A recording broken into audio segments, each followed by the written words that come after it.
Welcome back to the Lost Leisures. I am Shawn, and I'm joined by Adam. Hi, I'm Adam. And Zach. Hello.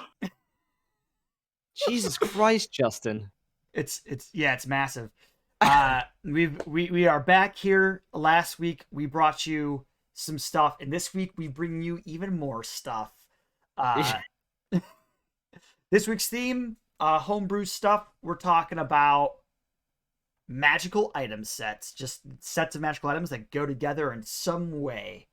Like either same theme, or like it's a set that goes like together as one thing, or like maybe like you have a whole suit of armor that's like different pieces, whatever, something like that. That's what we're talking about this week. What do you guys been up to this past week though, before we get into things? Getting ready for finals, so.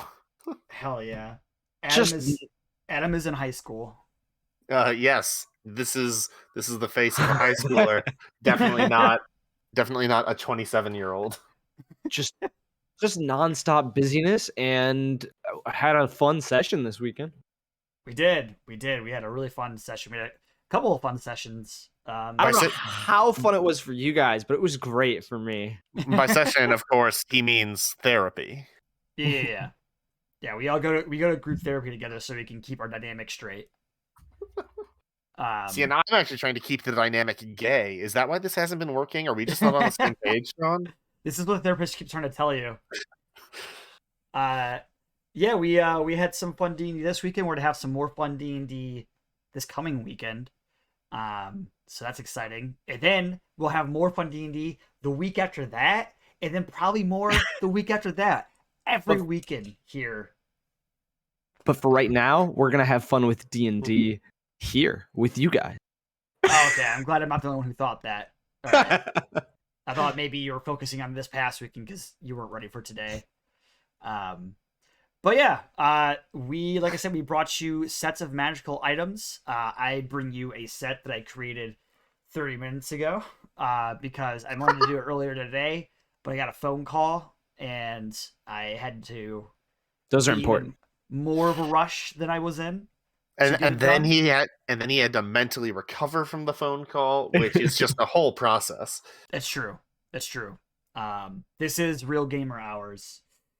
But I'm just going to go ahead and jump into it. This first set is mine. I figure we should get the trash out of the way and start up here. So before I get into my items, my whole theme that I decided to go with was a storm theme, and specifically instruments that call a storm, sort of. Cool. And I had this idea, and I'll get to this after I read them all, but we're going to go ahead and go through each of the ones. We have the Flute of Lightning, the Drum of Thunder, the Pan Flute of Wind, and the Viol of Rain. Flute of Lightning, these are all rare and require attunement. The Flute of Lightning. As an action, you can play the flute and make a dexterity or charisma check using the flute. When you do, roll a number of d6s equal to half the result, minimum of 5. A bolt of lightning strikes forth from you in a line 120 feet long and 5 feet wide. Each creature in the line must make a dexterity saving throw. A creature takes lightning damage equal to the d6s rolled. I should probably be the result of the d6s rolled. Anyway, on a successful save, a creature takes half as much damage. When you use the flute in this way, you can't do so again until you finish a short rest. I should say short or long rest. You can see that these were rushed. Next, we have the Drum of Thunder. Very similar effect. You can play the drum as an action using a strength or charisma check using the drum. When you do so, roll a number of d6s equal to half the result. A blast of thunder booms forth in a 20-foot radius of a point you can see within range, which is 90 feet. I don't know why I said within range. I'm used to spells. Each creature in the area must make a Constitution saving throw. Creature takes thunder damage equal to the d6s rolled. On a failed save, that should say. And on a successful save, a creature takes half as much damage. You can only do this once per short rest. Pan Flute of Wind. As an action, you can play the Pan Flute and make a Constitution or Charisma check using the Pan Flute. When you do, roll a number of d6s equal to the third of the result, minimum of 3. A burst of wind blows forth from you in a 60-foot cone. Each creature in the cone must make a strength saving throw. Creature takes slashing damage equal to the d6 rolled and is pushed 30 feet away on a failed save. On a successful save, the creature takes half as much damage and is not pushed. and you can use this once per short rest. Finally, the Viol of Rain. As an action, you can play the Viol and make a Wisdom or Charisma check using the Viol. When you do, roll a number of d6 equal to a third of the result, minimum of 3. A shower of purifying rain falls in a cylinder 120 feet tall and 30-foot radius centered on you. Each creature of your choice in the area regains a number of hit points equal to the d6s rolled, and you can use this once per short rest. So yeah, basically the idea I had for the lore, which I didn't write down, was that this is like a band of individuals, each have an instrument that they can use. I had each instrument be able to use a check that wasn't charisma, because I think there is a common misconception in D&D that when you play an instrument, you just make a performance check. That's not how it works. You have proficiency in the instrument, and you make an appropriate ability check with the instrument, and you add proficiency if you are proficient with the instrument. A lot of people just default to using performance, which I think kind of breaks the purpose of there being proficiency, unless you wanted to do it a way where it was like you can only ever make that check if you are proficient, but I don't think anyone ever does that. So I wanted to put something in here that actually use those mechanics in the way they're supposed to be used. So basically, you want to be proficient in these so you can get higher results on your checks when you use the instruments. And I let each of them use something that wasn't charisma, because charisma is kind of the default thing. Dexterity for the flutes. I don't know why that's dexterity, and the pan flute's wisdom, or not wisdom, constitution. May have been an oversight on my part, I'll be real. But the drum is strength, which I think is pretty clear. The viol is wisdom. That one should probably be the one that's dexterity, to be honest. But, we're just kind of running with things. This is how we go here. I don't know if you could tell if this was rushed, but it was. So I really like the effects. I like that it scales sort of like pretty wildly depending on how proficient, like how good of a check you get. Honestly, the one thing that I don't like about this set is that you've got two different kinds of flute. So I've been thinking this whole time about what instrument might be able to replace one of those. I was thinking maybe a harp for wind. A harp for the wind might work. I was originally going to use the harp for wind or rain. I kind of put myself in a bad spot here because the reason this is a flute of lightning is because I had a character that had a flute lightning and I thought it was dope. And really, flute's not the most conducive for using lightning. There's definitely better instruments for that. And really, that one out of any of these should be the ones that's changed. I can maybe see the rain being like a dulcimer as well. I think that could also work for rain. Yeah, dulcimer for rain would work. Dulcimer, yeah. But I think pan flute and drum are pretty on point, and I think the other two could be swapped. I think really the harp for rain and maybe the viol for lightning could also be better fits for both of those. Possibly, yeah. Yeah, I just kind of, I looked at the list of instruments in D&D, and I was kind of like, yeah, this sort of fits. I'm not married to any of these specific instruments for these effects, besides the drum. The drum has to be that one. There's no other that's the choice. thing. Well, and that's the thing. I think the drum is the like slam dunk of these, and the rest are like, yeah, I kind of see it. Except for the flute. I will be honest, the flute does kind of feel off unless you have that prior knowledge of, oh, this is already an item that somebody used. Yeah. Like that's an item that that Robot has in my campaign. Oh, nice. Honestly, I think absent the like knowledge of it being an existing item, I think flute feels more like rain to me than lightning or wind. But I do like harp for wind. I do like harp for wind. I like harp for rain and wind. Yeah, I'd be okay with that as rain as well. Honestly, when I think lightning, I'm thinking of like a cymbal crash, but like a pair of cymbals feels like kind of an unimpressive instrument for this. Like performancing cymbals by yourself. How well did I do? That would be cool. A fucking triangle. Look, I was looking at the instruments that are given in the player's handbook. And the symbols and a triangle are not in there. Because I wanted this to be like an item that a new player could see in the PHP and be like, I'll grab that item because that one exists. Certainly a DM and a player can obviously be like, hey, can I have like a triangle or like just some chimes to play? And then like that.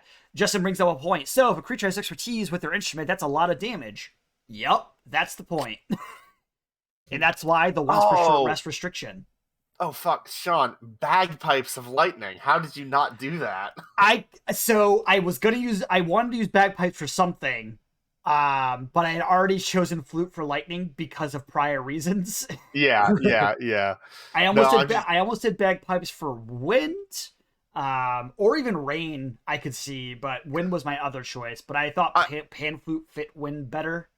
pan flute does fit wind pretty well. Honestly, if you only want it to be one like flute instrument, I think that you could make an argument for the horn for lightning. Like, Ooh, Ooh, yeah, yeah. that'd fit. so I um Ray guy. Justin brings up another point about Burzum, how he has a minimum 22 on his strength checks. Yeah, Burzum would be dope with a drum, and I'm not gonna say that's a bad thing. well in fact that'd be equivalent to casting a level 8 lightning bolt? Probably higher. Probably higher. Yeah. Because he has a minimum 22 on the die roll the way I do it. But Right. if we were to say it's the way the barbarian works, then he'd have a minimum of 11d6 on all of his thunder damage. But it wouldn't make it any higher. It would just be a minimum of 11. Right, yeah, that's the thing. So 11d6 would be equivalent to an 8th level lightning bolt. And so, God. That seems like a lot on a short Lightning rest. bolt. A lightning bolt is 8d6 at third level, and it's I thought additional it, d6 a level above, which I is thought it so was it'd be 6d6. no, it's 8d6. It's the same as fireball. Um, so it'd be equivalent to a seventh level, or a Oh, sixth yeah. level lightning bolt. Okay, yeah. Um, but yeah, once per short rest, I don't think that's too crazy. Keep in Yeah. mind that upscaled spells generally are weaker than spells of that level. Yeah, exactly. That's the thing. Although Lightning Bolt is one of the exceptions, because Lightning Yeah, Bolt punches above its weight class for 3rd level it anyways. does. But even with that, 1d6 per spell level is pretty weak scaling, so like it falls off pretty quickly. It's fine at like 4th level. It starts getting iffy at 5th and 6th. Yeah. So it's like, I think that the scaling on these is fine, because it's like you might get an awesome roll of getting like 6d6 healing for your whole party, or you might just get stuck with 3. Like it's variable enough that I think it's fine keeping these like at rare at the power level they're at. Yeah, I think that with the veal, obviously healing on a short rest used to be a problem, but I think that's something that Wizards has decided isn't a problem, given the fact that Celestial Warlock exists, and I think Celestial Warlock gets healing on a short rest, so and they can cast at 5th level on all their healing. yeah. This is about equivalent to a 2nd level. I don't know. I think this is about equivalent to a Mass Cure Wounds, because I think Mass Cure Wounds is 3d8, and I think that's 5th level. Yes. And this is on average probably going to be about 5d6, which I think is Yeah. about equivalent to 3d8 plus Wismod, or Charisma mod if you're like a sorcerer. Yeah. So there's a lot of numbers involved in these items. But somebody looking at it, not fully understanding the numbers that you're throwing at us here, these still look cool to like have, and like because of the numbers and like kind of understanding it, just knowing that I do have a chance of having like a really really high anything with these is super cool and like Yeah. evocative for like wanting to pick them up. Yeah, I've always liked the idea of like an instrument that has a magical effect that gets better if you play it well. And I feel like Yeah. I think that was a missed opportunity with Wizards. Instruments in D&D 5e, I think Yeah. instruments in D&D in general are pretty ignored, to be honest. Yeah. I can't Well, really think of much in like older, or at least 3.5. I didn't play any older than that, where instruments are really that valuable to take proficiency in.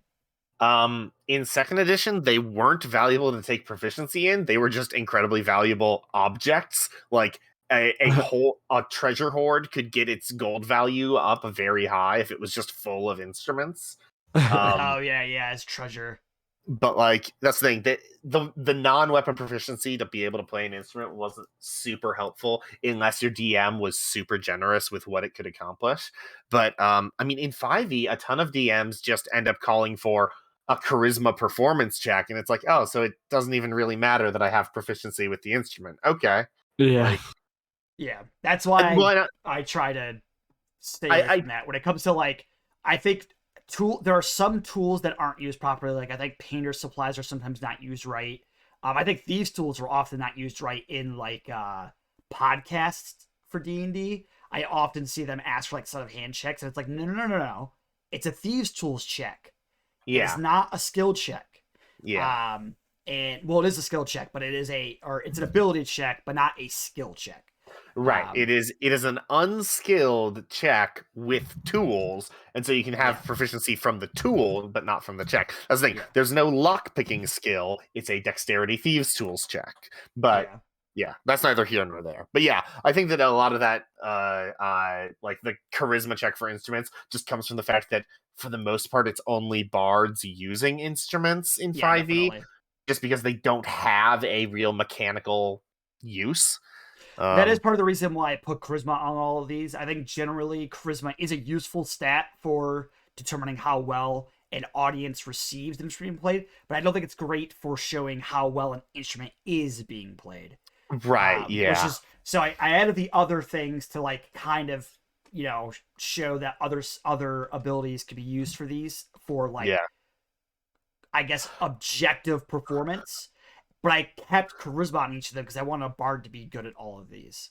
So looking at the other abilities that you called for on these for pan flute, Yeah, they're a I little think tricky. so I think that Dex makes sense for the flute, Strength makes sense for the drum. I think Constitution would make sense for the horn if you associated the horn with lightning. And then Yeah. I think that swapping Wisdom for Intelligence on Vial would probably be I was fine.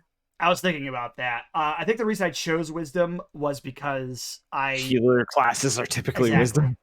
Yeah. So I Yeah. kind of defaulted to wisdom and kind of overthought it. I'll be honest as well. I was married to the idea of each of these being a different ability score. So like some of them I kind of Mhm. shoehorned Yeah. I some think that thoughts into. I definitely think it's worthwhile that they all be different. Yeah. And I mean, realistically, for any of these instruments, like in the real world, the most applicable stat is dexterity for Yeah. all of them, no matter what. But Yeah, I think that absolutely. if we're trying to have two different stats, one of which is charisma, I think that dex for the flute, con for the horn, strength for the drums, and intelligence for the viol are decent. And the intelligence for viol mostly just because there's a modern conception of the violin as a refined instrument for smart people. Like, I Yeah. don't even think that's really a thing that like fits with the playing of it, but it's a conception that modern people Yeah. tend to have It of the violin. and if I Like, think it fits the fantasy as well. I will yeah, say, I think Dex is the best for all of these. I think if any of them in the real world had a different ability score attached to them, it'd probably be drums with wisdom. Because I think being able to understand how rhythms work is a wisdom thing and how yeah, to that's the thing. Like properly. But in execution always comes down to dexterity, regardless. well, nor usually, but like I don't know. It's as a percussionist, it's like a lot of the internalizing rhythm comes down to just practicing it. And so like Yeah, it's difficult for me to say like what is happening when you practice? Are you increasing your dexterity so that you can reliably replicate an effect or are you learning? Are you like imprinting it in your brain in such a way that your brain can keep up with what it needs to make your hands do? Because that's like true. there's a lot of times like playing a difficult piece, it is not very difficult to get yourself to the point where you can play the piece through sometimes. What's difficult is getting yourself to the point where you can get it right every time consistently. Like Yeah. so yeah, that's again, this is unrelated to the design of the items. This is more of a music pedagogy question. But I Yeah. don't know that there's a like concrete answer for which skill it is. It's kind of both in tandem. Yeah, that's true. I guess I was thinking more of like freestyling drums, Oh and yeah. like being able to like apply things like metric modulations and stuff like in the moment, and like being able to decide like which accents to go into the new rhythm with, and like how to actually execute those. But that could still be both dex or wisdom. Well, Um, and a lot of the time, like if you're like soloing, if you are like truly improvising, a lot of that isn't necessarily like active decisions that you're making. You're just sort of like instinctively flowing True. from one thing into another, just based on like, all right, I'm just gonna let my fingers do the work. Like jazz. Well, I'm not saying I'm drawing on my experience playing jazz piano to say that. Like, You like jazz, Zach? In-depth music talk like this is not my forte. And excellent witty banter, guys. Well, I'm willing to move on from this. I think some of the instrument and ability check choices definitely could be adjusted, as we said.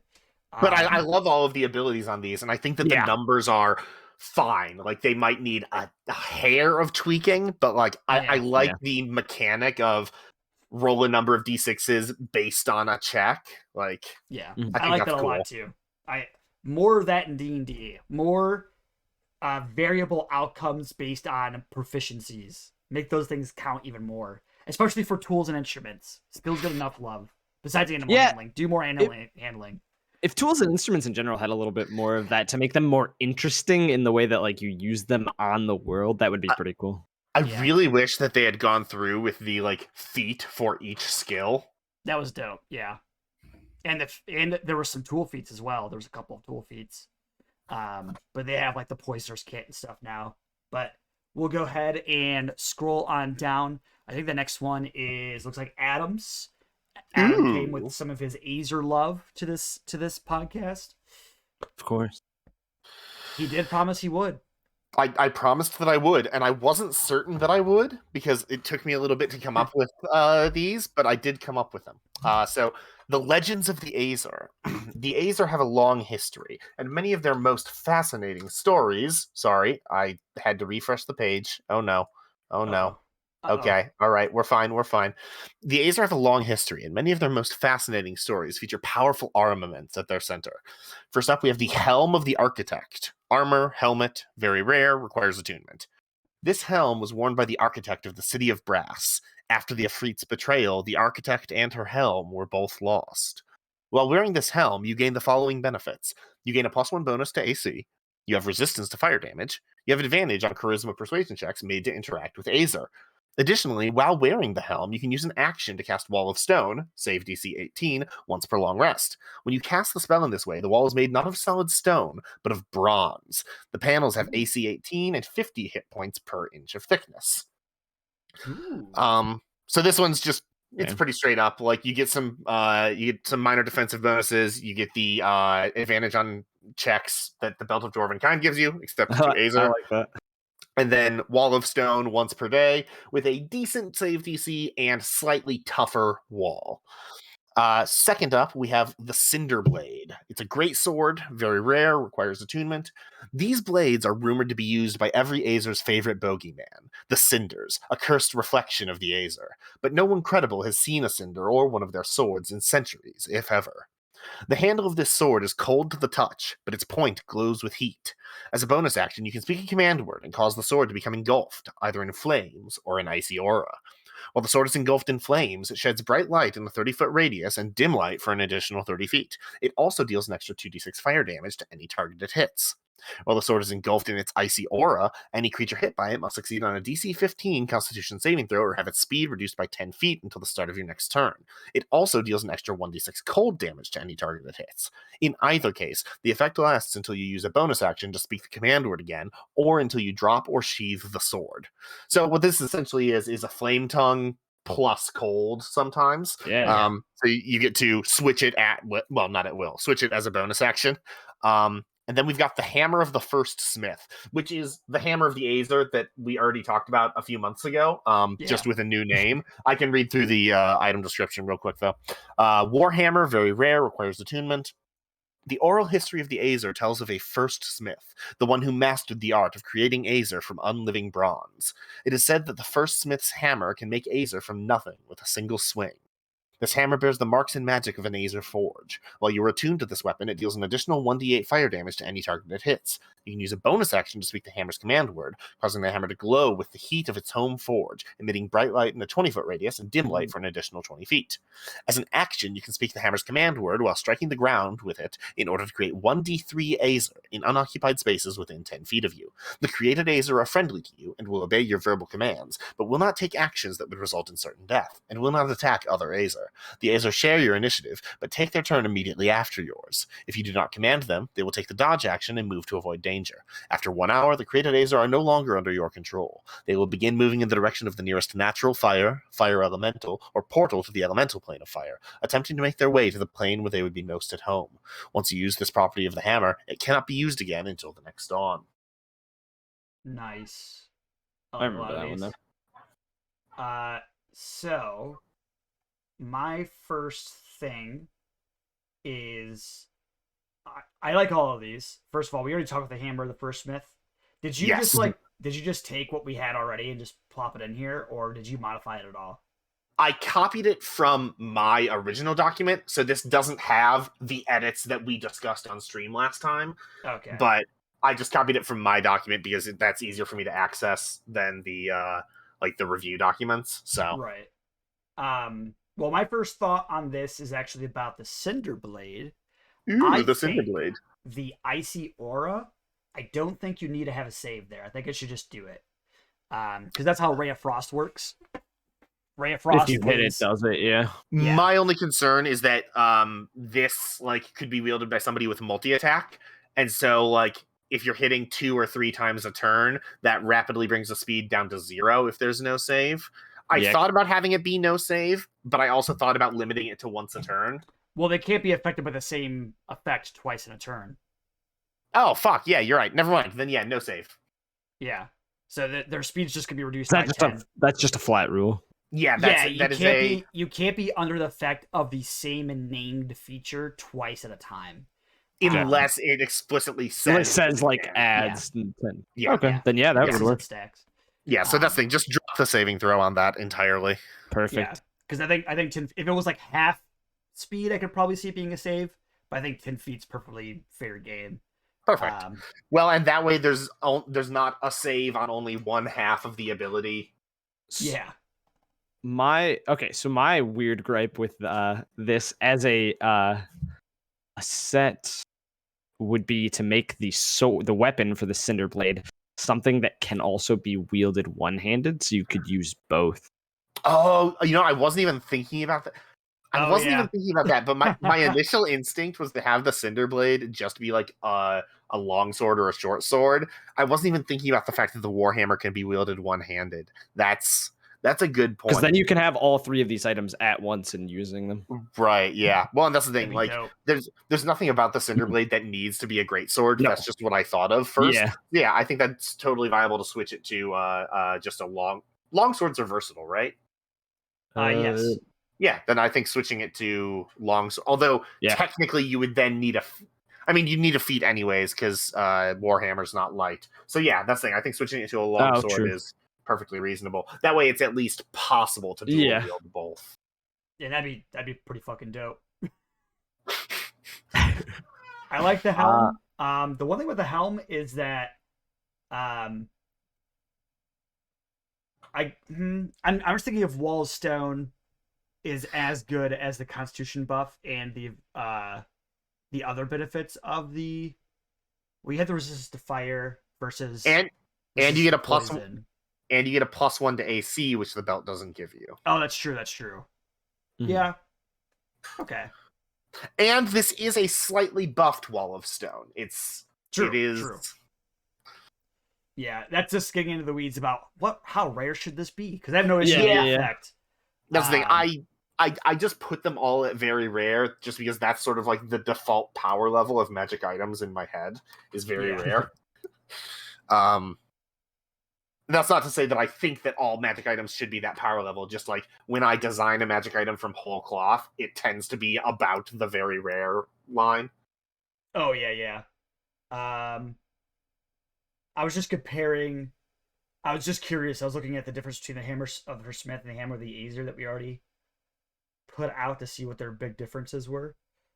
I think that you changed some of the wording about like commanding the Azer. Yeah, I think so. It looks like the text might be the same.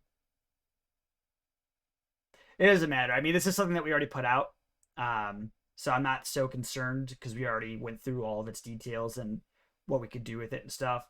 Oh, Yeah, I see. I can't tell, but I think the only thing I added to the hammer is the lore text, and then I also removed one line. In my original version of it, it says that like after they are no longer under your command, it says they're no longer under your control, but are not necessarily hostile. yeah, Just because there are some summons where as soon as they're not under your control, they're hostile to you. So I wanted to specify that they aren't. But there's also summons where it doesn't say that. So I took that text out just because I didn't think it was strictly speaking necessary. And there's nothing else in here to indicate that the Azer would be hostile to you, especially since it specifies what their first action will be upon leaving your control. right, yeah. Yeah, as far as I can tell, it's the same. Okay. So I don't know. I think maybe that was the only thing that we got rid of was the not necessarily hostile thing. Because you got Possibly, the 1d8 yeah. fire damage, the 1d3 Azer, the 10 there's some 10 feet of you. Yeah. Yeah, I can't see what the big difference is, so Okay, I guess sweet. we didn't change that one that much. Because I still love that effect. I love the idea of like creating Azer, then I'm a big fan of it too. I like this item a lot. Honestly, as the helm and the Cinderblade I think are cool, but I still am like most proud of the hammer here. Yeah. I think the Cinderblade's pretty fucking dope. And I do like the change of the wall stone into a wall of bronze. It's a really nice touch. I originally had it being brass since it's the architect of the city of Brass, but I don't know. I changed it to bronze just because bronze is what the Azer are supposed to be made of. Yeah, that makes more sense to me. I think I don't know. know. I don't know if the city of Brass is literally made of brass or if that's just what it looks like. I don't know. I don't know. I know that the Azer built it, but I don't know. I do think this is a really cool way to do this sort of fire cold type of weapon, especially considering the lore that you've got going. Because the Cinder was your creation, right? Like yeah, that's the thing. That's the thing. The Azer.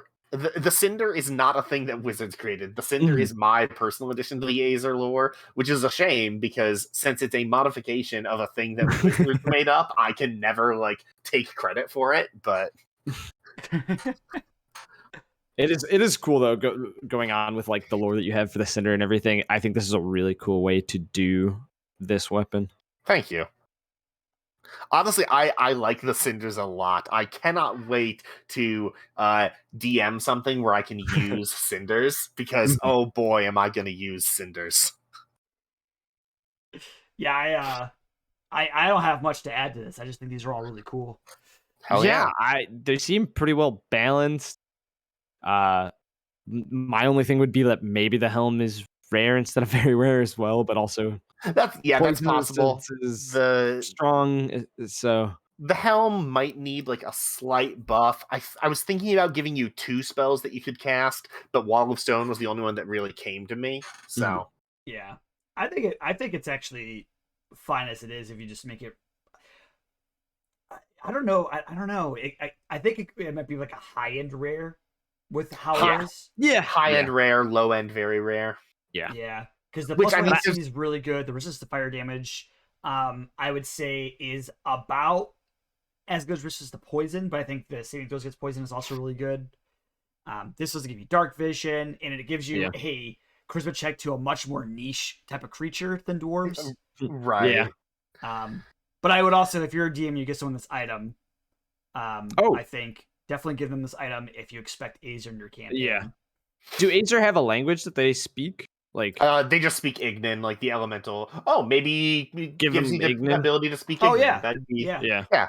That's a super niche thing, but I think it's a nice thing for the helm to give you. In my eyes, that bumps it up to a Nice low end, very rare. Honestly, One more language, fuck yeah. I do think that it's kind of the purview of very rare items to just give you a potpourri of small abilities that it's like, oh, I never know when I might use one of these, but like it's nice to have them. That's one thing that I love about artifacts.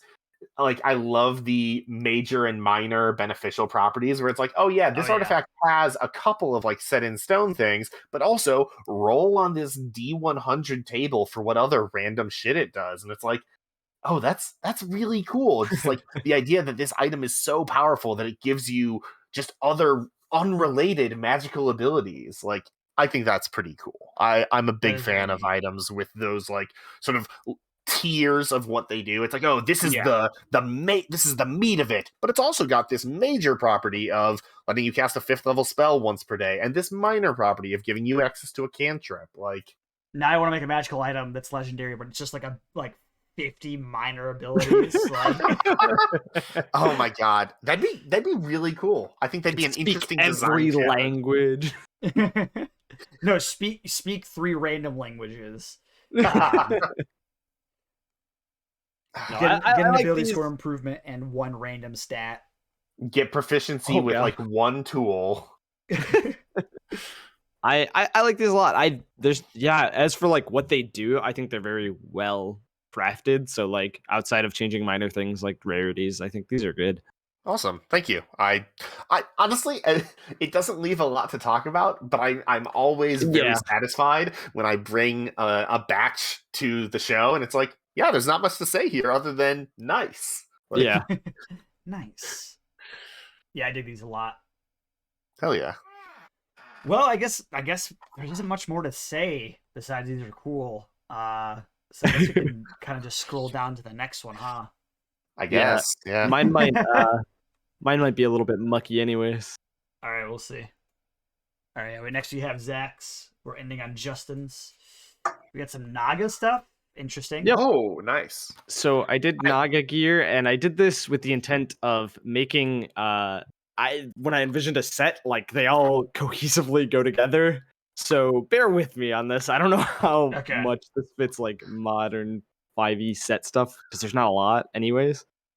So Naga gear, Bone Naga's spine staff. It's a staff, it's rare, and requires attunement.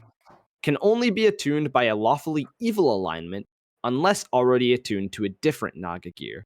And a class with a spell modifier. And I'm sure that's worded wrong. I'm not sure how to... I saw how they did in the book. I just didn't like a staff... They just listed all the fucking classes. Plus, you could just say by a spellcaster. Okay, well, in the book, they list all of the classes for the staffs. So, oh, interesting. A staff made from the spine of a bone naga with its head fixed atop. While attuned to the staff, you can cast Sacred Flame cantrip. Cast the Sacred Flame cantrip that can be cast with the staff using your... I don't know why I did that. Your spellcasting modifier. You also gain the benefit from the Naga gear table listed below, and I'll get to that at the end. Oh shit! Okay, I see. Naga gear, Spirit Naga's Frightening Hood. A wondrous item, very rare, requires attunement, can only be attuned by a class with a spell modifier, spellcaster. A hood made from the gloomy and spiteful Spirit Naga's intimidating head. While attuned to this item, you gain the following benefits. You give advantage on intimidation checks. Once per long rest, you can cast the Charm Person spell at first level using your spell save. Once per long rest, you can cast the Detect Thoughts spell at second level using your spell save. And you gain a benefit from the Naga gear table listed below. Naga gear, Guardian Naga's Gloves of Gentle Eyes. Wondrous item, very rare, requires attunement, can only be attuned by a lawfully good alignment unless already attuned to a different Naga gear, and a class spellcaster. Gloves made from the skin of a Guardian Naga. Its eyes are preserved and placed on the back of the gloves. While attuned to this item, you gain the following benefits.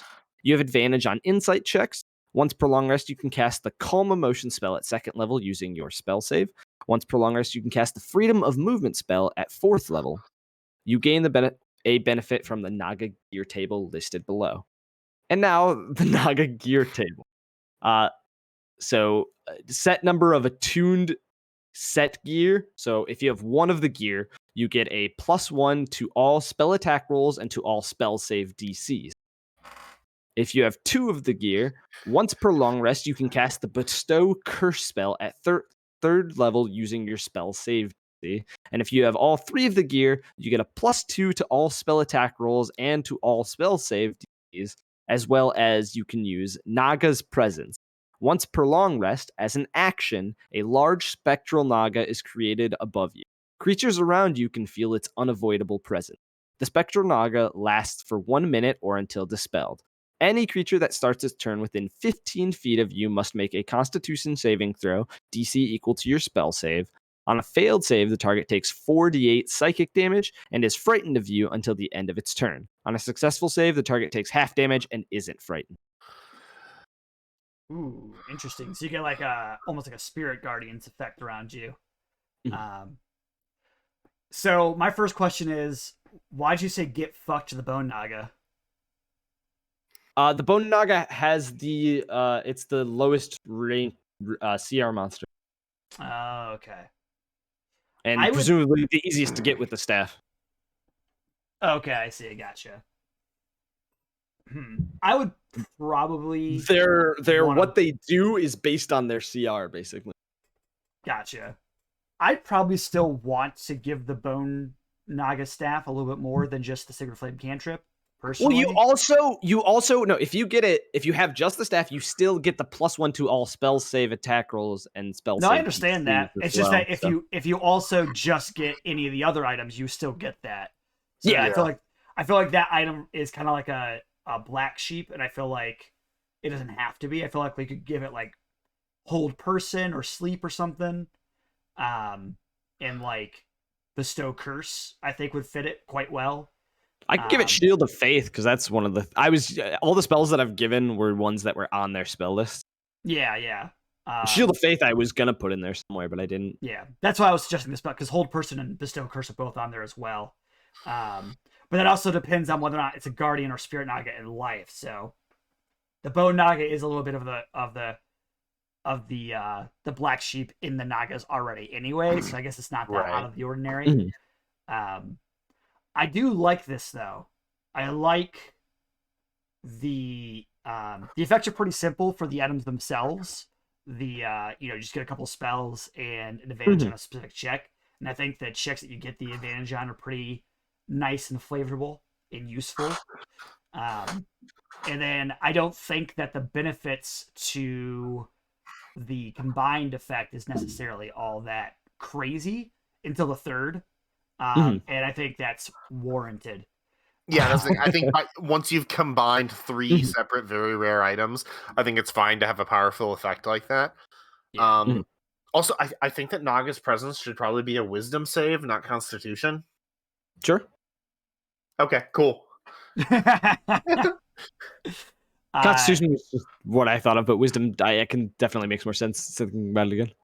I think on the table, the most impactful effects are probably the bonuses to attack rolls and saves. Oh yeah. Because the Naga's Presence is essentially just Spirit Guardians, just for psychic damage, and it has the additional frightening condition, which is a nice change of pace to Spirit Guardians effect.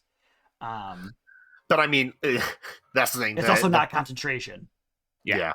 And the bonus to spell save DC is like, I think it's easy to underestimate how good that is. Because even a +1 to your spell save DC, it's like, all right, that's essentially an entire ASI. That's most of what a caster is getting out of an ASI. Yeah, definitely. I knew the spell save DC increase was going to be strong. Yeah, but it's not out of the realm of the magic items in 5e. Like there are magic items that do that. Mind how they even go up to +3 on some of them. Yeah. And so I think that for all three of these combined, giving you a +2, I think that's fine. It's definitely good, but it just makes this desirable as a set. One thing I might do, I don't know if you meant to do this, and maybe it's just like a wording thing that was missed, but I would probably specify that you also learn these spells so that you could use your own spell slots for them. I was going to say exactly the Okay. same thing, especially since you're already restricting these items to spellcasters. I would add a clause on each of these saying that, like, not only can you cast it once per long rest, but you also learn the spell and can cast it using your normal spell slots. Yeah. Okay, if you guys think that's okay, I'd be cool with that. I didn't know if That's the that thing, was too there's- strong or not to just like outright give people the spells. I don't No, think because so. I mean, that's the thing. You've still got to, at that point, you've still got to spend the spell slots on it. Like, giving people spells known is generally not going to muck with the balance too much. I guess that's fair with the spells that I did give him as well. Because, like, Yeah. the only class that you need to be careful about giving spells known to is warlocks, but their slots limit them enough, I think. Because, like, That's fair. Well, because I also wanted this to go to like a fighter who can cast spells. Like, right, so like an Like an Eldritch Eldritch Knight Knight. fighter. yeah. Yeah, so that's the thing. They would never be able to cast. Free wait, no, Okay. they do You get cast fourth all level these. spells eventually. Yeah, Yeah. I forgot Oh, that yeah. they get fourth level spells like very close to the end. Yeah, so Yeah. that's the thing. Even the third casters can cast all these, so I think that's great. I Cool. think that just add it to your spells known, and I'm fine with that. I just thought that was too strong. I don't think it is because the only class for whom spells known is a big bottleneck is sorcerers, and that's just because Wizards doesn't give them enough of them. So even then, it's fine to give them more. Yeah. Yeah. I agree. And like it's kind of a problem for warlocks, but that's just because warlocks are pretty limited in like what their options are. So Cool. So another question I have, and this is less to do with like the actual design of them and more about like the attunement requirements. Of course. So you have the attunement restriction on the Bone Naga and the Guardian. Why don't you have it for a Spirit Naga? they're neutral, aren't they? No, they're chaotic evil. They're chaotic evil. Because Bone Nagas were lawful evil. Yeah. Um, and Guardian Nagas were lawful good. So they were just opposites. So I wanted to give it to them. And then Spirit Naga was chaotic evil. So I thought whoever is fine with that. Honestly, I could take off the requirement for the. I just thought it was cool lore after reading about them to have the attunements on there. I think it's cool too. I just think that I think either go all the way with it or don't do it at all. Because the way it is right now, if you get the Frightening Hood, you can tune to the other two without the attunement requirement. Whereas I think it'd be cool if you had to be one of those three alignments to do it. That's kind of why I gave the hood as well, was because then you could be any alignment and still do it. Yeah. But I think that if you're gonna add an attunement requirement to any of these, I just think it's a little bit odd to have a scapegoat to get them anyway. Because like, fair enough. I'm just thinking about how I'm gonna utilize this as a DM in my campaign. Like, the best way to utilize the attunement or the alignment thing in a way that's actually pulling its weight is to introduce either the staff or the eyes first. Yeah. And then introduce the hood and then have them realize, oh, wait, any of us could actually use this. But then at that point, I'm also thinking, why restrict myself in that way if the restriction actually doesn't matter in the long run? Because all it's going to do is stagger who gets to use it for like a short portion of the campaign. And eventually the party's going to be like, well, now anybody can use it, so anybody should use it. And I don't know, it just seems like an odd stepping stone to add to them without going all the way with it. It's also like one of them is a staff, so you would almost be like a full caster to be using a staff. So I didn't want if the full caster was the one using it to have to have like one of the alignments. I could change it and see it make more sense. I was just trying to open it up to everybody. And I mean, if you're trying to open it up to everybody, I think it's fine to just remove the alignment restriction. It's already kind of restrictive to have it restricted only to a spellcaster, and alignment restrictions are very uncommon in 5e. I can't think of the only items I can think of off the top of my head with alignment restrictions are the Book of Exalted Deeds and the Book of Vile Darkness. And even those are mostly just holdovers from older editions where those were more common. I think there are some like artifacts that I think there's a few that do have alignment restrictions, like the Holy Avenger, for instance, I think has an alignment restriction. I thought Holy Avenger was a class restriction, not an alignment restriction. I think it's an alignment restriction. Let's Hold look on. it up. I could absolutely be wrong though. Like, Nope, just requires attunement by a paladin. oh, okay. Then I don't know. Yeah, I don't know. I'm fine with getting rid of the alignment restrictions. I just thought lore wise it was flavorful and cool, and also I expected to get rid of it. So I'm cool with the alignment restrictions. I just think either go all the way or don't do it at all, is my opinion. That's just like I'm a fine with personal that, but I don't want to restrict this to only. I do want it to be open up to everybody, and if that's the case, then I would rather just get rid of it. Yeah, I think Yeah. it's fine to do that. Perfectly understandable. Man, Holy Avenger. That's a magic item. Got Adam on his binge of classics. My other question, because I was going to ask you about the alignment stuff anyways, is Naga's presence enough, or should that be stronger even? I think that it's like I fine. said, I think that the meat of this is the +2, and I think the Naga's presence is a really cool benefit on top of that.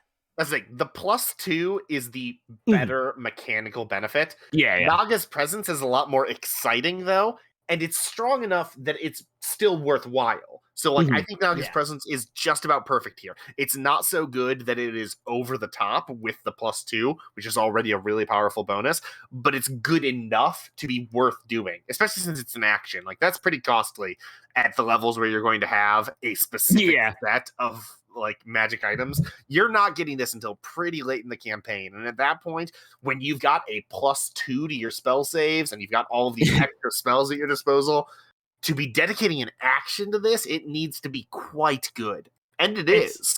It's an incredible crowd control. The fighting condition will freeze enemies in their place or make them run. That's the only option. Yeah, because you can move to somebody, put them in it, and when you start, they start their turn. They can't move, yeah, or at least not towards you. And then also, it's not one of those effects where it's like if you save, you're immune to it. No, this is every turn. So, plus you're getting the +2 that saves already, so like this, it's already harder for them to do. And the +2 was good, and I just wanted to add something on there that capped it off a little bit more. That was more interesting than just +2. That's the thing. I agree. The +2, despite being good, is boring. So yeah. I think the Naga's presence, I think it's I don't know if there's a level where this isn't a worthwhile action, because it's psychic damage, which is very rarely resisted or immune to. It's not concentration, which is probably the biggest thing. And it lasts for a full minute. That's an entire battle of shit tons of damage. That's a free, because even if you get knocked out, this thing's still going, for instance. It can be dispelled, but then they have to use an action to use that on you. Yeah, they'd have to, they could suppress your magical item, and make it stop. But that's them wasting an action on that. So I think it's definitely worth it. We got SNNO in the chat. We're having a fun time here. Talk about what is attunement? What happens if you're not attuned? As Adam just typed in the chat for you, in D&D 5e. There's something that you do called attunement. You could do that over like a short rest or just some period of time where you like connect yourself to a magical item, but you only have a limit of how many you could do that to. And as I said, it's. Speaking of that, the limit of how many, I was debating on making this. Once you've attuned to all three, it counts as one attunement as well, like we were gonna do with Justin. Justin's amalgam arcane thing, which we did. That was my suggestion, because we were doing sets of magical items. Like, it's just want to do amalgam arcane because those are sets of magical items in of themselves.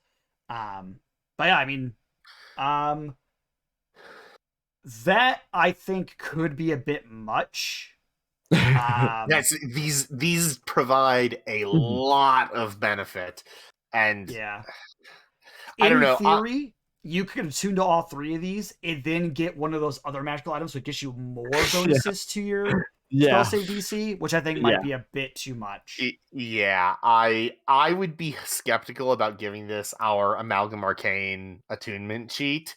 I am sympathetic to the idea that like I don't know, maybe a character doesn't want to dedicate all of their attunement slots to this thing, but that's a really powerful bonus to get, so I think it's It is, kind of worth it. I did add a lot more than I expected originally to add onto these two when I thought of making them like combined as one.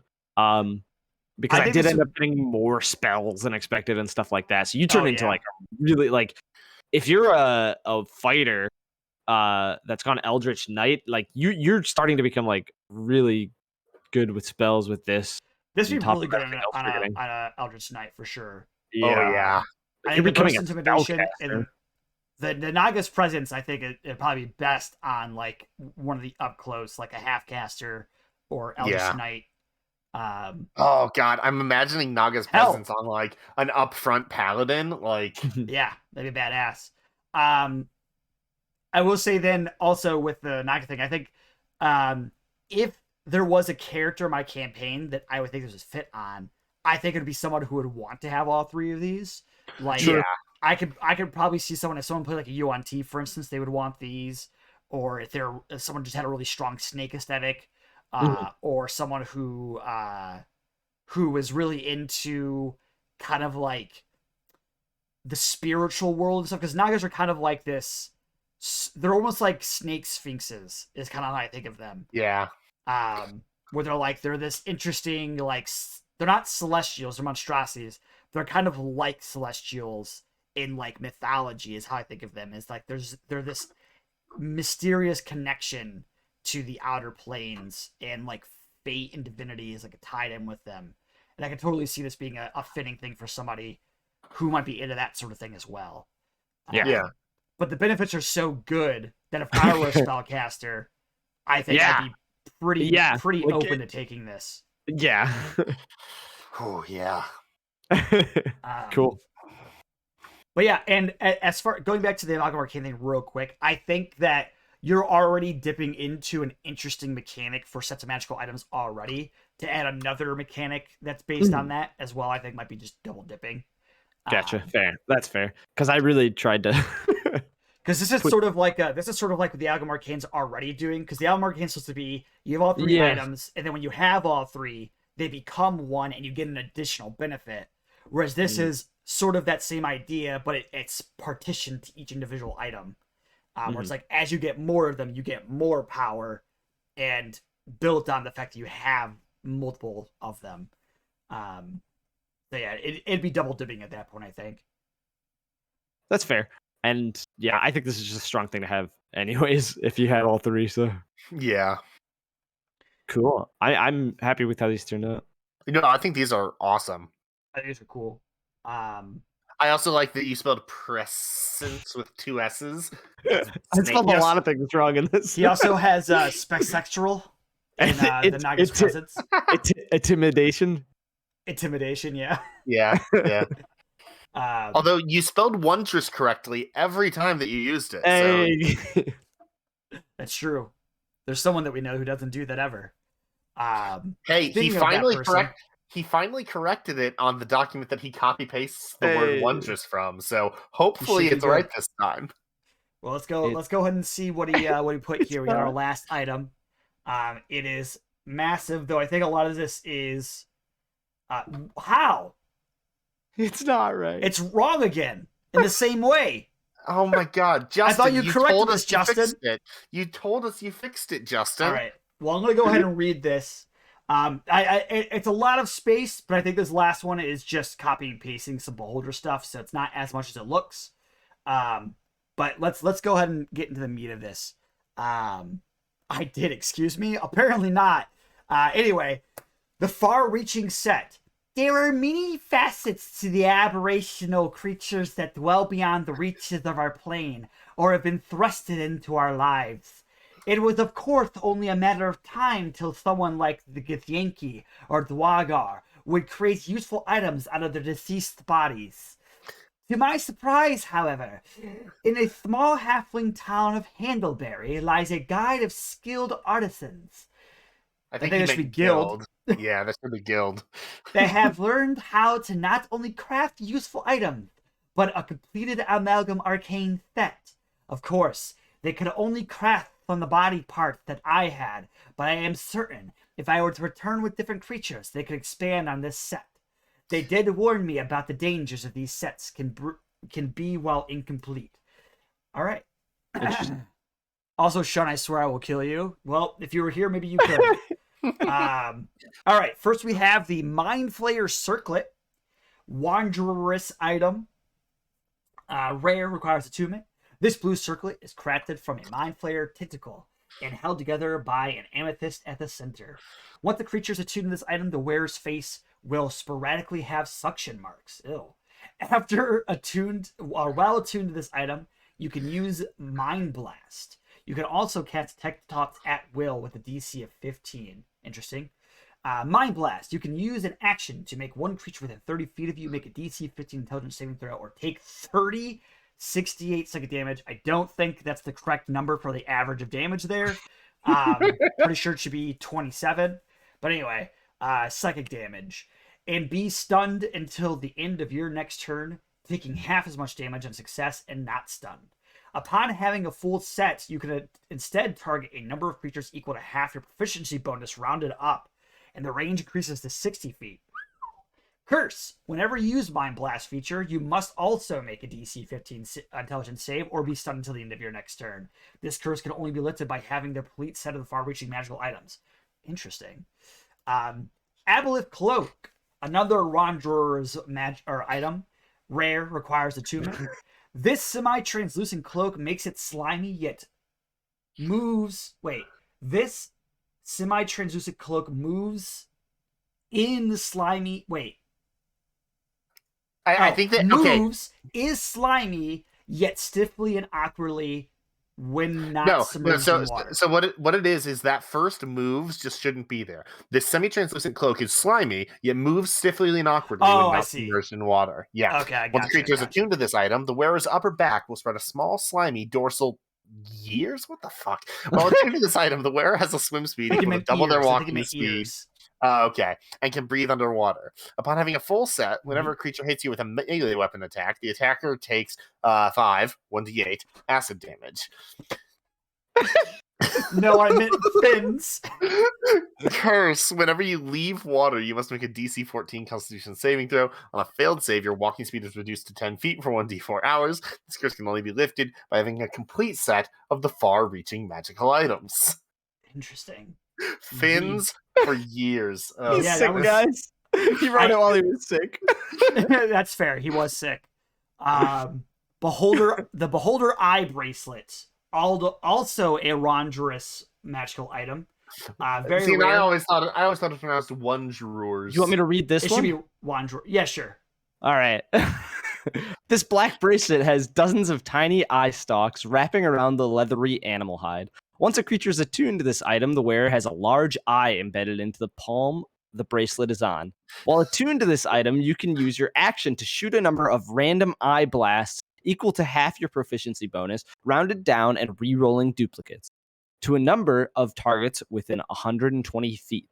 Justin says we don't have to read I'm gonna all pause of the you. rays. We do not have to read these. They're just the Beholder rays. But what's the curse? Cool. Curse. At the end of every long rest, roll a d20. On a 1, you suffer from a short-term madness for 3 days. Jesus. The chances increase by 1 every time you use your action to shoot eye blasts, and resets every long rest. Oh my god. This curse can only be lifted by having the complete set. All right, I'm going to say this brutal. real quick. Do you know what short-term madness does, Justin? Short-term madness is... I don't care what it is. Short-term madness can stun you. Hell yeah. For the allotted time. You could be stunned for 3 days. Give it to me. That's absolutely insane. The madnesses in the book, both short and long term, are absolutely brutal. Although, actually, some of them just don't do anything at all. But some of them are brutal. I was going to use madness on you guys one time. Thank you for not. I'm fine with madness. One of my magic subclasses has a madness effect of this short-term madness, but it's short-term. But some of the short-term effects are fucking insane. Like paralyzed for D10 minutes. Yeah. Or incapacitated for D10 minutes and spends the duration screaming. Yeah. I my initial reaction to this, because you do get the beholders raised, which is good, but I don't think they're so good that you should suffer short-term madness. That's a lot of. I think they suffer long-term madness for 3 days. I think long-term makes sense. Long-term's pretty dope. I think long-term's probably the least used madness in the game. Because a lot of things give you indefinite madness, and short-term madness is basically just like effects for combat. Yeah. Long-term looks perfect. Yeah, I think long term is fine for. And this is the right time frame for long-term. Yeah. Long-term's usually 10d10 hours. Or, sorry, 1d10 times 10 hours. 10. So up to 100 hours. Perfect. Which is only 4 days plus 4 hours. Yeah, and there's some rough stuff in here, like being blinded or like being not ability able to talk. to speak. Yeah. There's some cool stuff in there. And the worst falls unconscious, but like I mean that is in the short term, and you're less likely to get it here. Overall, I think these are pretty dope. I like these. Yeah, no, these are awesome, and they work well as a set. I know that this isn't technically an Amalgam Arcane, but it kind of is, because their own, these are all... oh, yeah, I guess I was just thinking of the Amalgam Arcane as specifically being it only counts as one attunement slot thing. But, like, I do like that these are items with drawbacks. Oh, I love that you gave them the drawback is just canceled out if you have all three. I think that's really cool. That is the... Yeah, that is the question. So these are dangerous because if you don't have all three, they're not as useful. But they don't get rid of the curses if you have all three, though. Yeah, it says this curse can only be lifted by having a complete set of the far-reaching magical items. Oh, I see. I misunderstood that. I misunderstood that as, like, you become unattuned. Then you could... Oh. Damn, that's... So once you get all three, you no longer have the curses that are on them. That was my reading, at least, yeah. This is incredibly powerful. They definitely need to be bumped up in rarity. Oh, they're all rares? What I would say is these are fine as they are if you got rid of the scaling with the Amalgam Arcane. If it was just lifting the curse, then I think we'd be fine. I think that's appropriate as well, yes. That's fair. Because they also get stronger once you have them as well. Yeah, you use the curse and they get stronger. Well, they're already strong items, even with the curses. I think the Mind Flayer Circlet might be a little weak with the curse, because, well, I mean, if you're using that, maybe you should have high intelligence. But still, like, failing an intelligence save or being stunned until the end of your next turn, so you don't get the benefit from the stun. But it's still useful because your teammates get the benefit from the stun. Mm-hmm. So it's still useful overall. Yeah, I agree with Justin that the cloak is the weakest. Honestly, the cloak can probably stay at rare, but... I actually missed part of the cloak because I was laughing about the years. While to the item you wear, swim speed, double your walking speed, and breathe in the water. It's a lot more... Oh yeah, this is a lot more niche. Yeah, this is... I think the curse really outweighs the benefit here.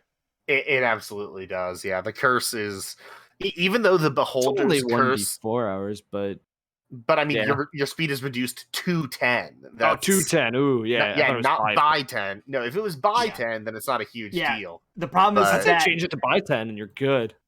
Well, the problem is that the benefit you get from this directly relates to the curse that you get, in that whenever you're able to use this ability, that is swim and then breathe in the water, once you're done doing that, you're immediately afflicted by the curse. So say you're in a dungeon that has water you need to go under, you're useful in that moment because you're able to be the one who can go underwater, and then you're immediately crippled for the next 1d4 I think that's hours. the idea of it, though.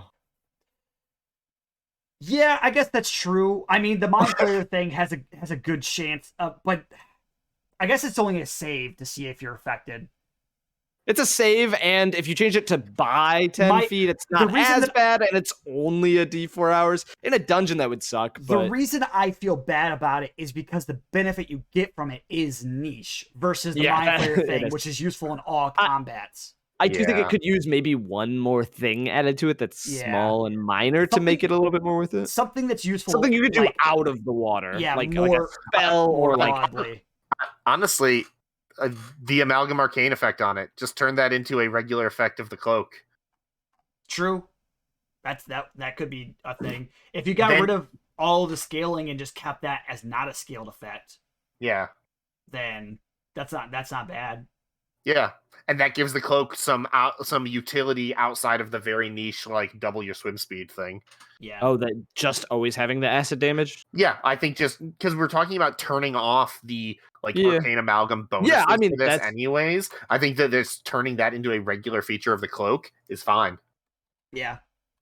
No, I agree. I think that's a pretty elegant way of fixing it. Because that's definitely a nice touch to be able to have that sort of aura damage.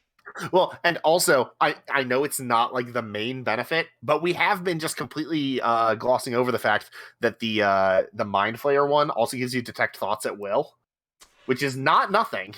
That is not nothing. That's a really good bonus. Detect thoughts at will is really good. Being able to just pry into people's minds whenever you want, and there's no downfall for it. It's not like Mind Blast where you get fucked by using it sometimes. Right? Yeah. Other than what, like, can't they tell if you fail? If they succeed the save, they can tell that. I think they can tell that someone tried to read their mind. I don't know. Yeah. I haven't read Detect Thoughts recently. Let's double check. I think it's if you probe deeper. Oh, right. Yeah. If you probe deeper, they have a chance. If you of probe knowing. deeper, the target makes a wisdom save. If it fails, you gain insight. If it succeeds, oh yeah, either way, the target knows that you're probing into its mind. So it knows if you probe, but you can still get its surface level thoughts without probing. Yeah. Okay. How long does it last? Still extremely useful. It lasts 10 a minute. minutes. A minute or 10 minutes. A minute. A minute. Okay. Okay. Yeah, but I mean, will though. Yeah. Yeah, well, that's the thing. Detect Thoughts it's a good spell. It's not a great spell, but it's a good spell. Having it at will though is phenomenal. Having it at will is phenomenal. Because outside of combat, you could constantly doing that. And knowing everybody's basic thoughts, because learning surface thoughts is not a save. You just know that. Yeah. So like the DC doesn't even come into play at that point. You're just always able to read people's thoughts. As long as you can concentrate and detect thoughts, you can just know everybody's thoughts. Yeah. And so like it's basically impossible for anyone to ever lie to you because you can be reading their surface thoughts. Like unless they have one of those special abilities, which are very rare. Justin says he's all right with dropping the scaling options. I think dropping scaling for the bracelet. So for the bracelet, you can shoot multiple rays at once, or target multiple creatures at once. I think, right? Same. That was the thing for the Mind Blast. You can use your action to shoot a number of random eye blasts equal to half your proficiency. Yeah, so you shoot multiple rays at once. But that's not. Or wait, no, that's not increased. That's just the regular thing. Yeah. The bracelet upgrade is in between 4 and 5. Oh, okay. Upon having a full set, you you can instead target a number of creatures equal to half your proficiency bonus rounded up, and have additional ray options. So when you don't have the full set, he originally made it that you only have 4. access to 1 through 4. But he did say that if he doesn't want to, if we don't do the scaling, he would want all 8 options available from jump. Which I mean, I think is probably fine because we thought that's what it was to begin with. Yeah, that's what I thought it was too. Definitely could have used a little bit clearer formatting there, or maybe just put that paragraph up, like you only get access to the first 4, then you get the next 4, or something like that. But yeah, no, I don't see a problem because these are randomly generated, so you don't get to choose which ray you use, so they're a little bit less useful. That's like you only get to choose on a roll of an 8. So. Yeah, but rolling that disintegration and that ray.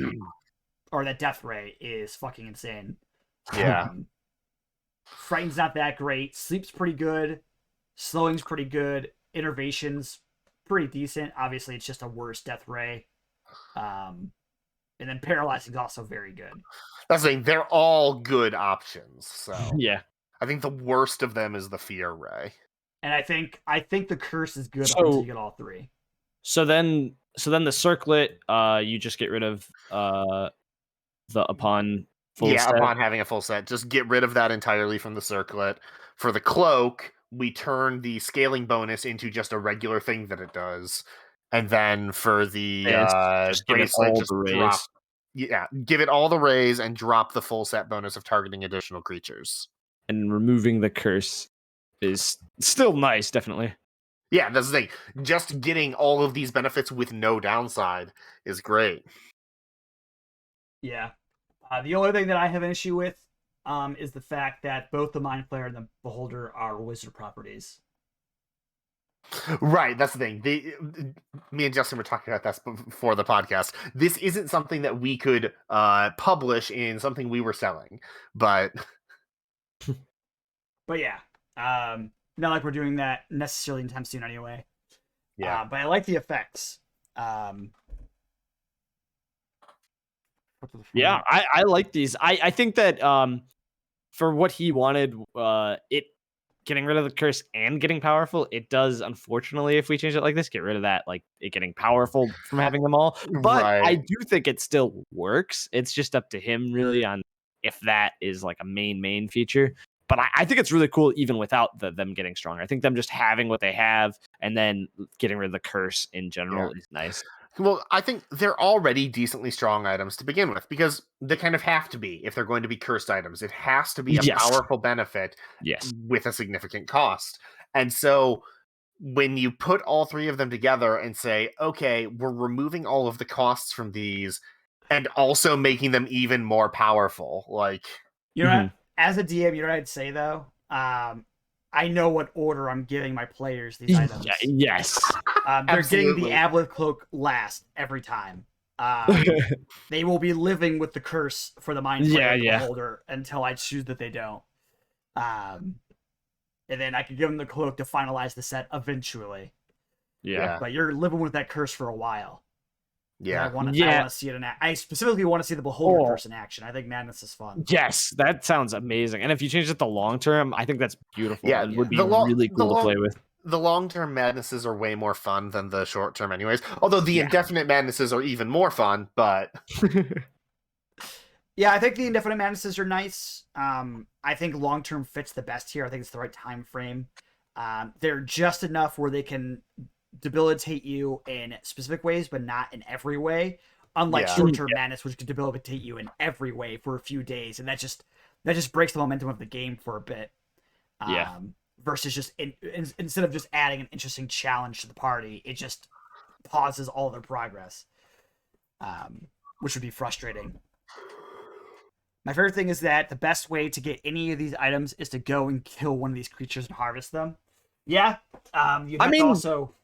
That could be true for any like monster creature items you're giving, but also as a DM, you can kind of come up with any reason to give somebody something. Like this could just be something you found. This could be something that somebody was selling for a high price. Like could be a set that a bad guy's wearing. Yeah, this could honestly be many different reasons. Maybe you're fighting a priest of the god of curses who's immune to curses and is able to use the Beholder bracelet without being affected by it.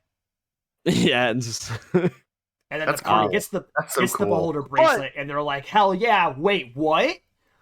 But I will say that it is cool to always think about all of the items as like you getting them, harvesting, and getting them crafted. Yeah, definitely. That is always a cool way to think about it for sure. Because thinking of the Naga stuff, that's definitely one way I had in mind the entire time of making them considered. I love the idea.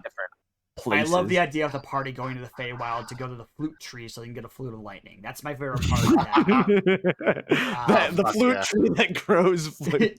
Yeah. Just make them all flutes, Shawn. Make them all flutes. And the lore is that they all come from a flute tree. So does the flute tree only grow flutes of lightning, or is every flute from the flute tree unique? Every flute from the flute tree is unique. That's what I'm saying. Make them all even flutes. Better. Then you make them all flutes, and you make flutes. I don't know. Just maybe make you're robbing an NPC that already beat the creature. That's true. You could rob an NPC, but that's only if you want to play an asshole. Ah, man. Though sometimes the NPCs call for it. So if like you have an asshole NPC who has like the mind flyer ability, and you're just like, I'll take that little circlet of yours. Looks pretty cool. Hey, you Man. gotta have one asshole in your group so that you can rob things. No, you don't.